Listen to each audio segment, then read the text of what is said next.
In this episode of the Manifestation and Money podcast, I welcome cash flow specialist Angie Ross. Angie is motivated by the lack of personal finance among adults. In this episode, she shares some sound advice, including a bank that you can set up multiple individual accounts for free. And the strategy that she shares that goes along with these accounts could be a total game changer for the way you set yourself up for financial success. Welcome to the Manifestation and Money podcast, where we bridge the worlds of the taboo topic of money with the woo-woo world of manifestation. We're your hosts, Chris and Jenni Schultz. We're not just about dollars and cents around here. We're all about lifestyle design. You can be working towards financial independence while still living a life you love today. Get ready for insightful conversations with guests who have embraced the FIRE movement by achieving financial independence and retiring early, as well as entrepreneurs and individuals who defied the norm and have paved their own way to a life they love. Together, we'll explore the powerful connection between mindset, financial freedom, and living a purposeful life. And of course, we'll be sharing our own journey to how we carved our path to a seven-figure net worth before hitting the big 4-0. Are you ready to ignite your financial future? Then let's dive right in. Welcome to the Manifestation and Money podcast, where your journey to financial independence and the life you love begins now.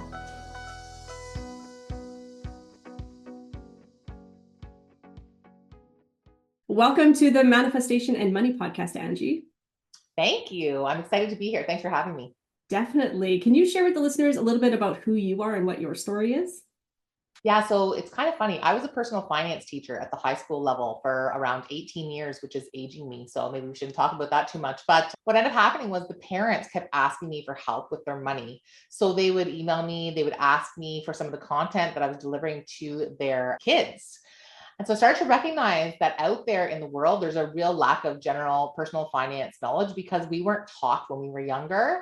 So what ended up happening was I actually decided to get into money coaching. I got my Certified Cashflow Specialist designation. And so I've been helping people on the cash flow side. So I don't really get into the investment side too much. It's more on the daily ins and outs of managing their cash flow so they can be more successful and actually enjoy their money. So by enjoying their cash flow, does that mean you're doing like budgets and stuff like that? Oh, I despise budgets. I like to call myself the anti-budget queen because the truth is with most budgets, people fail depending on how it's set up, but the stats are like 79% of people fail with budgets. I think I've identified a few reasons. One of them is usually they're reactive. So we set up our spreadsheet, we're all excited to go and we have the best of intentions, but we aren't necessarily tracking every single purchase that we make. So we go back at the end of the month, we're reconciling what happened, and then we realize we've gone over. Well, like it's too late at that point, right? And so that's one of the problems I have with the budgeting method is that it's really very reactive. So I tried to come up with something that was a lot more proactive, a tool that we could use to actually help us along the way to ensure we weren't going over in certain categories. And it's been really successful. And in my anti-budget, you track one number. And so you're not tediously tracking when you buy your gas or when you are out there doing your daily activities. It's that one number that you're tracking, call it the weekly spendable. And essentially, if you stay in that number, the way the system is set up is that we have proactively taken care of all the other things that matter. So if you wanted to buy a house, great, we're proactively taking care of your down payment.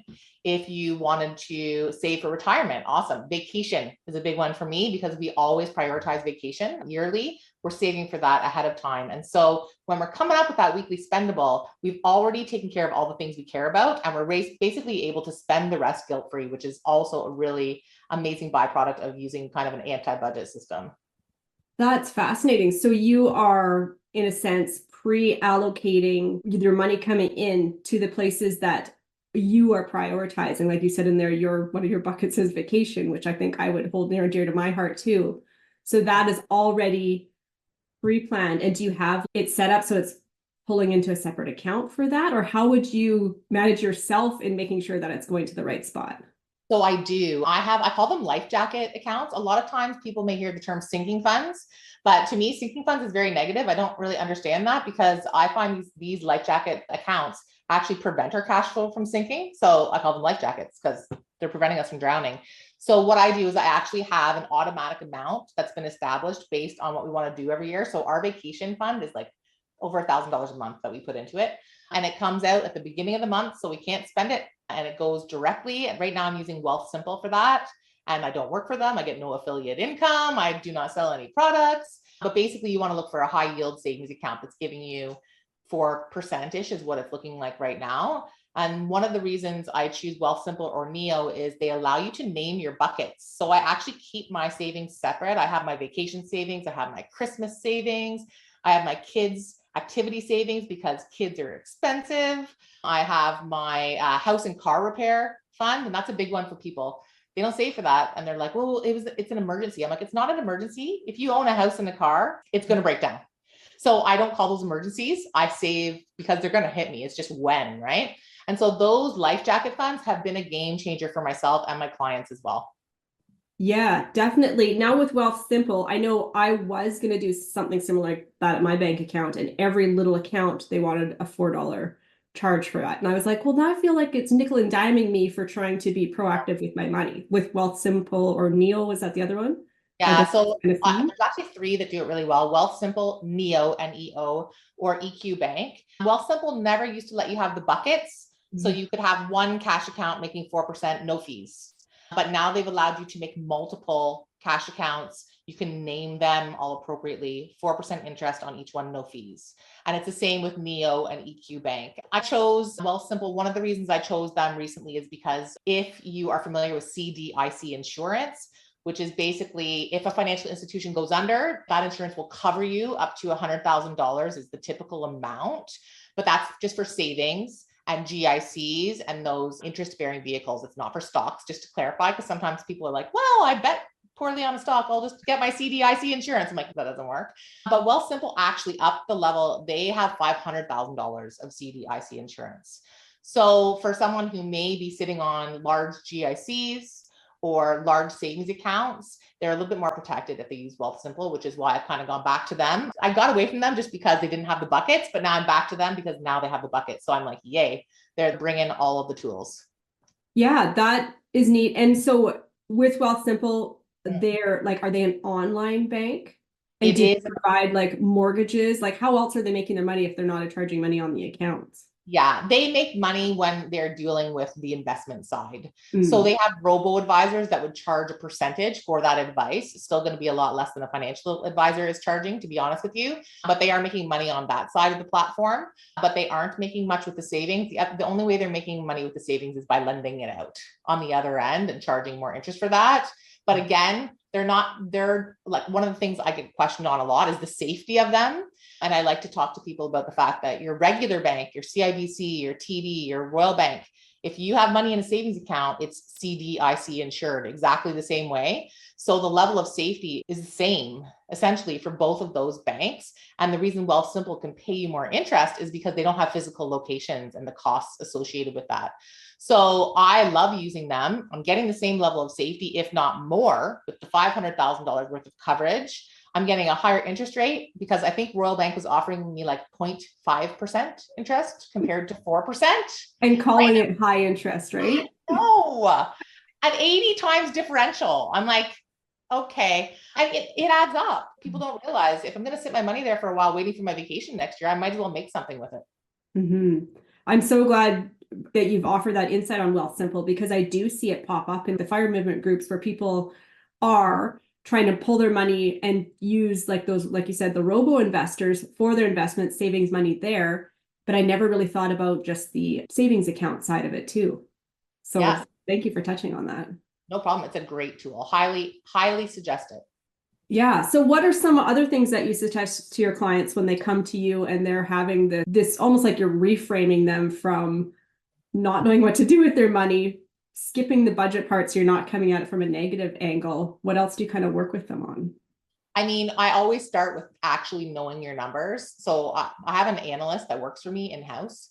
And so we actually analyze 4 months worth of people's income, expenses, mortgage, credit card balances, line of credit, all of it.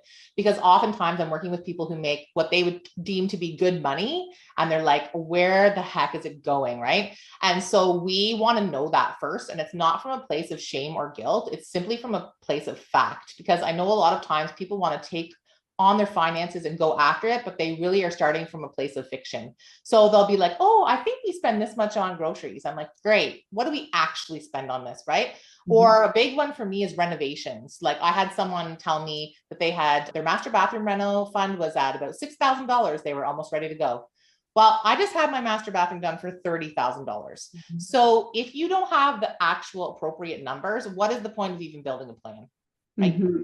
It's going to be just a guesstimate. So we do that analysis for them so that they actually have the facts, and then we build their anti-budget off of that analysis so that it's realistic and we don't get ourselves into trouble when something happens and we put the extra 24,000 of the master bathroom on the line of credit because we thought it was going to be 6 and it was 30, right? So it helps us to be a lot more realistic in our planning. You talking about the fantasy in the world of budgeting and look at numbers makes me just flash to the fantasy world that I live in. When I have an appointment at say 11 o'clock and I'm like, okay, I have to leave my house at 10:45, and then 10:45 comes and I'm like, oh yeah, I still have to get the kids in the car. I have to get their backpacks.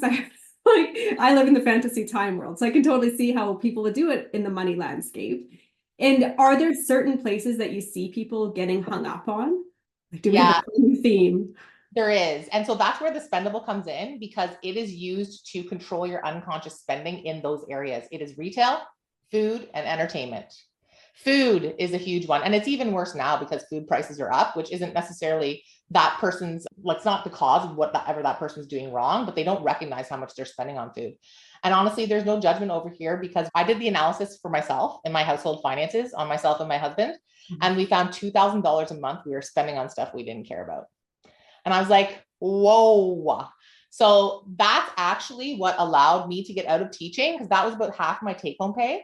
So I took that $2,000, we saved it. I went part-time in teaching, started the business. The business started going well. I was able to get out of teaching. And then we actually bought an Airbnb in Mont-Tremblant, Quebec, with the money that we were saving and building on the side and doing all these things. So I was like, wait a second, we could eat out more every month, or we could spend on entertainment and just keep our heads in the sand, or we could actually do something that we want to do. And obviously that Airbnb we use all the time. So it's improved our own life as well. We kind of use it like our cottage. That's awesome. Let's segue over there for a minute, because I love talking about rentals and properties. So Airbnb, and you are in Ontario, right? And your property is in Quebec. Is that okay? So do you have a property management company that's managing it for you? And I highly would advise it if you're quite a piece from your property.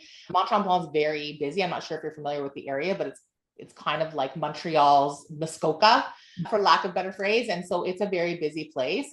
There's a lot of people going in and out of our place. So our property managers live in the area.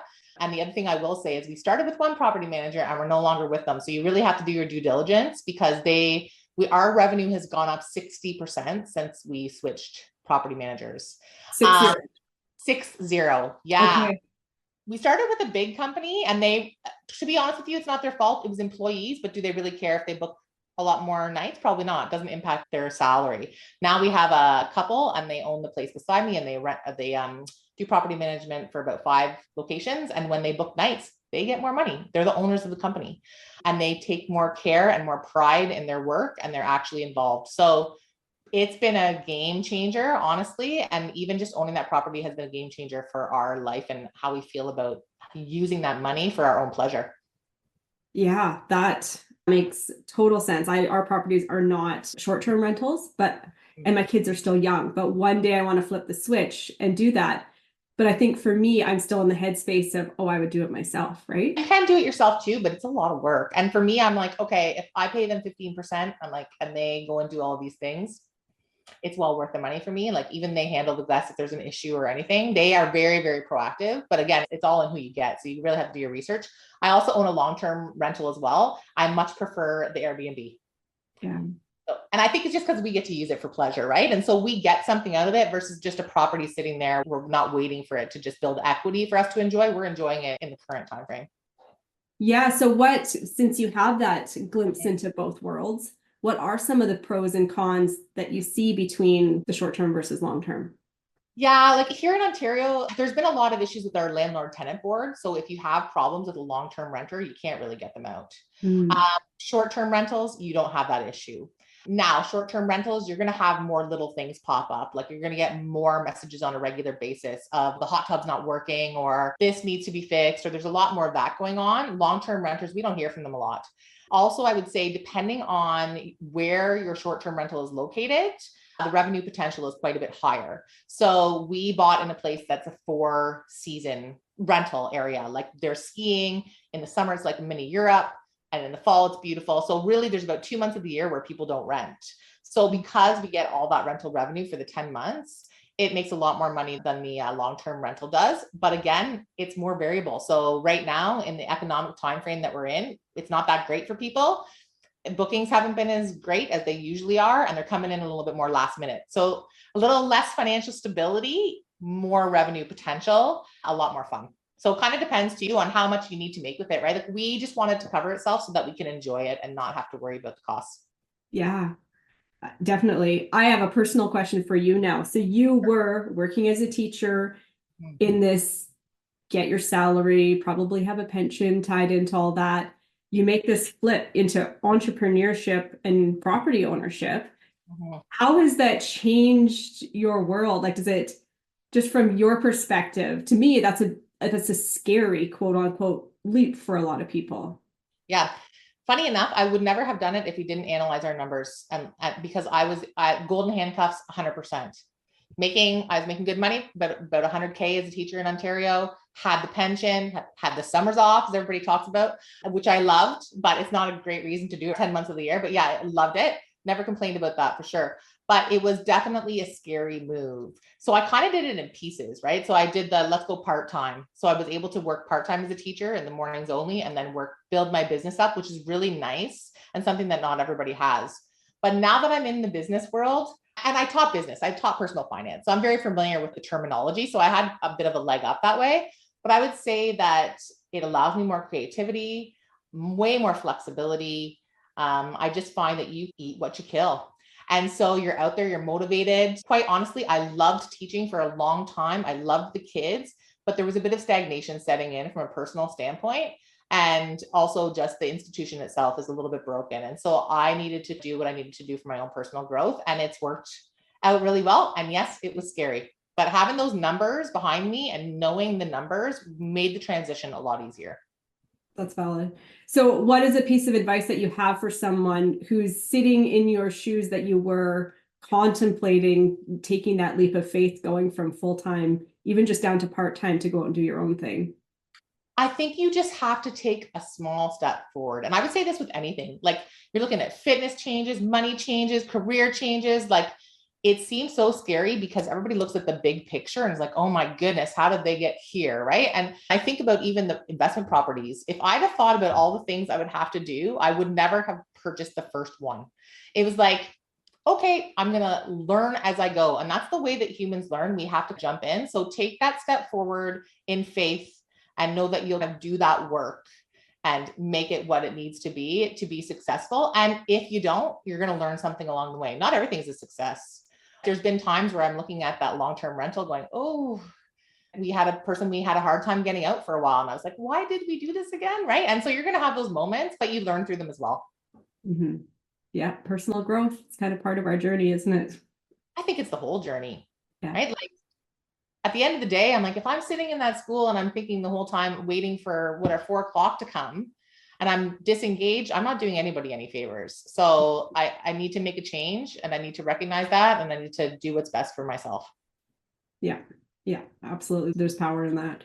So if you could share where listeners can reach out to catch more of your expertise, and I think you've got a freebie for them. I do. So I have an anti-budget workshop that I run regularly to teach people how to set up their own anti-budget. I have a copy of a replay on my website. So it's angierossmoneycoach.com. They can go on there and they can download it pretty quick.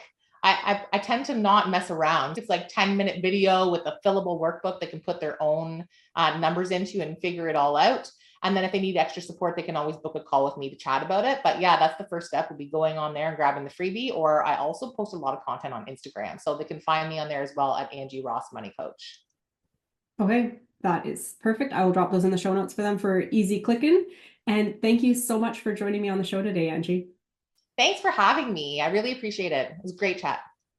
Hey, wait. Before you go, do you want to increase your income by $1,000 a month? If so, check out our free side hustle guide at www.fourleaflifestyle.com/money ideas. I'll pop it in the show notes for easy access. Thank you for joining us on another episode of the Manifestation and Money podcast. If you enjoyed today's conversation and want to continue your journey to financial empowerment and creating a life you love, be sure to subscribe, rate, and leave a review. Come follow us on Instagram at Manifestation and Money Podcast or at 4Leaf Lifestyle for more inspiration and behind-the-scenes content. Remember, your life is yours to live. Your financial freedom journey is as unique as you are. So hop in the driver's seat. It's time to create the life of your dreams.